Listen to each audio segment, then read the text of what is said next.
கர்த்தருடைய பரிசுத்த நாமத்திற்கு மகிமுண்டாகட்டும். ஆண்டவராகிய இயேசு கிறிஸ்துவின் நாமத்தினாலே அன்பு கர்த்தருடைய பிள்ளைகளாகிய தங்கள் அனைவருக்கும் ஸ்வீட் ஊழியத்தின் சார்பாக வாழ்த்துக்களையும் ஸ்தோத்திரங்களையும் தெரிவித்துக் கொள்கின்றேன்.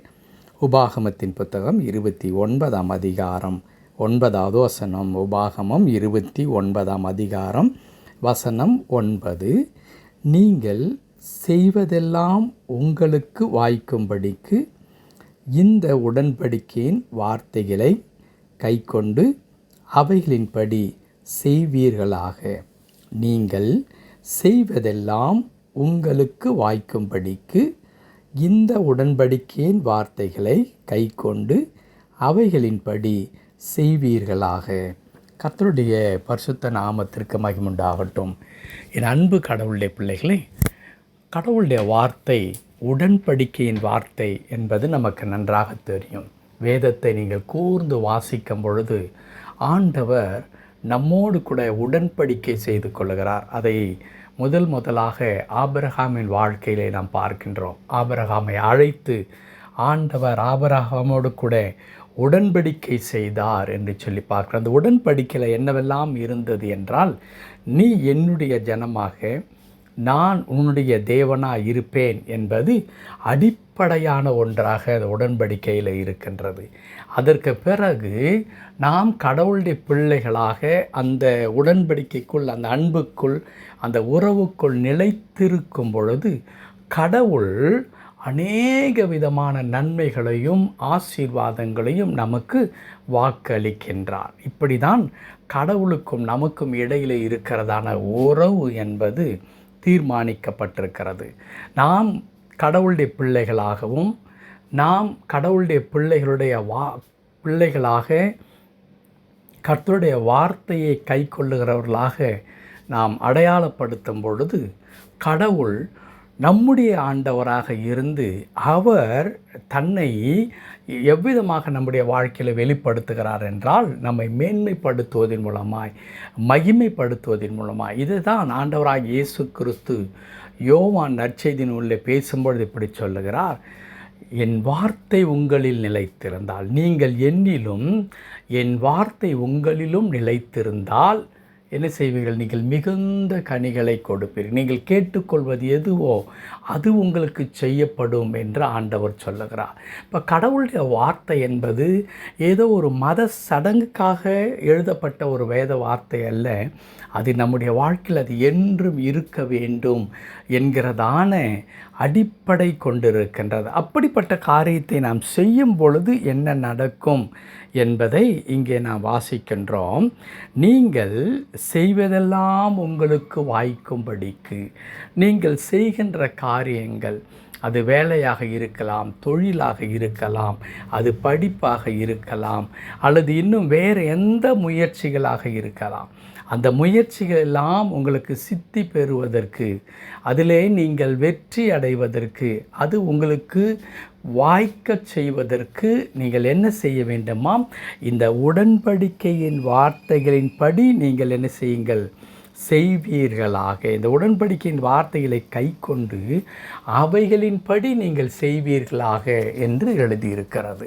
என் அன்பு கடவுளுடைய பிள்ளைகளே, அப்படியானால் நம்முடைய வாழ்க்கையின் வெற்றி ரகசியம் எங்கே இருக்கிறது என்றால், நாம் கடவுளுடைய வார்த்தையின்படி நாம் செய்யும் பொழுது, கடவுளுடைய வார்த்தையின்படி நாம் வாழும் பொழுது, நாம் எடுக்கின்ற எந்த முயற்சியிலும் கடவுள் நமக்கு துணையாக இருந்து அதை ஆசீர்வதிக்கின்ற ஆண்டவராக இருக்கிற இதே வசனத்தை தான் நீங்கள் அப்படியே தாவீது தன்னுடைய முதல் சங்கீதத்தில் அவர் பாடுவதை நாம் பல நாட்களுக்கு முன்பதாக நாம் தியானித்திருக்கின்றோம்.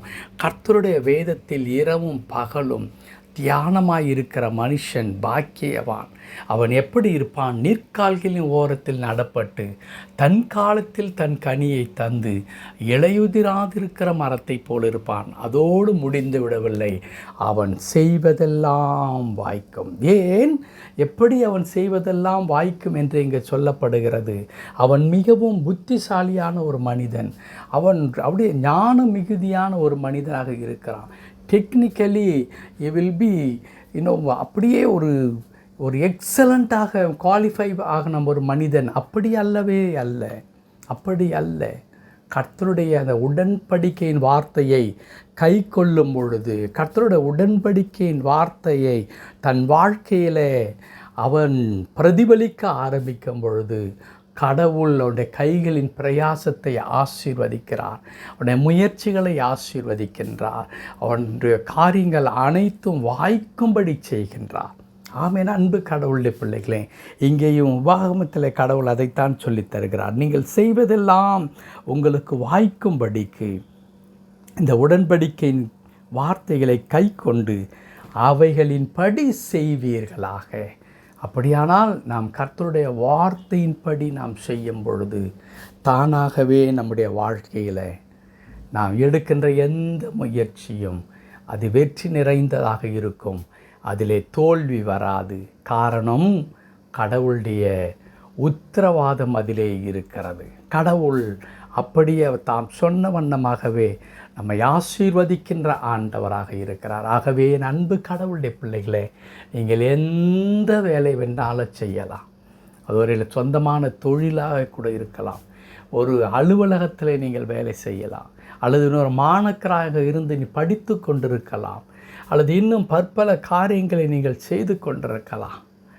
கடவுளுடைய வார்த்தையை கை கொள்ளுவோம், கடவுளுடைய வார்த்தையை நம்முடைய வாழ்க்கையில் அப்பியாசப்படுத்துவோம். ஆசீர்வாதம் தானாய் உண்டாகும். நாம் செய்கிற ஒவ்வொரு காரியத்திலும் வெற்றியை ஆண்டவர் நமக்கு கொடுக்கிறவராக இருக்கிறார். வசனங்களை வீடு நிறைய ஒட்டி வைப்பதினால் அல்ல, இருதயத்தில் அதை பத்திரப்படுத்தி கொண்டு அதை அப்படியே நம்முடைய வாழ்க்கையிலே நடைமுறைப்படுத்துவதன் மூலமாய் கடவுளுடைய ஆசீர்வாதம் தானாய் வரும். நாம் செய்வதெல்லாம் வாய்க்கும். ஜெபிக்கலாமா? கிருபை நிறைந்த நல்ல ஆண்டவரே, உமக்கு நன்றி செலுத்துகிறோம் அப்பா. ஆண்டவரே, உம்முடைய வார்த்தைகள் ஒரு மந்திரம் அல்ல ஆண்டவரே. ஒரு 3 முறை நாங்கள் திரும்பி சொல்லிவிட்டால் அது அப்படியே பலிக்கும் என்று சொல்லி ஆண்டவரே, இன்றைக்கு நாங்கள் கர்த்தாவை அப்படியாக உம்முடைய வார்த்தைகளை நாங்கள் கையாள முடியாது. உம்முடைய வார்த்தைகள் எங்கள் வாழ்க்கையாக மாறணும் ஆண்டவரே. ஒவ்வொரு நாளும் உம்முடைய வார்த்தையின்படியே நாங்கள் வாழ்வதற்கு ஐயாண்டர்களுக்கு பலன் தரும்படியாய் நாங்கள் செபிக்கின்றோம். உம்முடைய வார்த்தைகளை எங்கள் வாழ்க்கையினுடைய கர்த்தாவை அனுதின சுவாமி ஆண்டவரே காரியமாக எங்களிலே அது வெளிப்படட்டும் கர்த்தாவே. நாங்கள் அப்படி செய்யும் பொழுது இதோ நாங்கள் செய்வதெல்லாம் வாய்க்கும் என்று நாங்கள் எடுக்கின்ற ஒவ்வொரு முயற்சிகளிலும் உம்முடைய ஆசீர்வாதத்தை நீர் கொடுக்கிறீர். அது தோல்வியாகவோ அல்லது அது தவறானதாகவோ போய் முடிந்து விடாதபடிக்கு எந்த நிலையிலும் எங்கள் முயற்சிகளை ஆசீர்வதித்து உயர்த்துகிற ஆண்டவராக இருக்கிறீர். அதற்காய் தோத்திரம் தாழ்த்தி அர்ப்பணிக்கின்றோம். அடியனோடு ஜெபித்து கொண்டிருக்கிற அன்பு கடவுளுடைய பிள்ளைகள், அவர்களை இன்றைக்கு எடுக்கின்ற எந்த முயற்சிகளும் உடைய வாழ்க்கையின் ஒவ்வொரு காரியத்திலும் உம்முடைய ஆசீர்வதிக்கும் காரம் கூட இருக்கட்டும். நாங்கள் செய்கின்ற காரியங்கள் வாய்க்கப்பட வேண்டும் என்றால் ஒரே ஒரு ரகசியம் இருக்கிறது. அது உம்முடைய உடன்படிக்கை வார்த்தைகளை நாங்கள் கை கொள்வது. அதற்கான பலத்தை தாரும். எங்களை தொடர்ந்து பொறுப்படுத்திக் கொள்ளும். மீட்பர் நாமத்தில் பிதாவே. ஆமென், ஆமென்.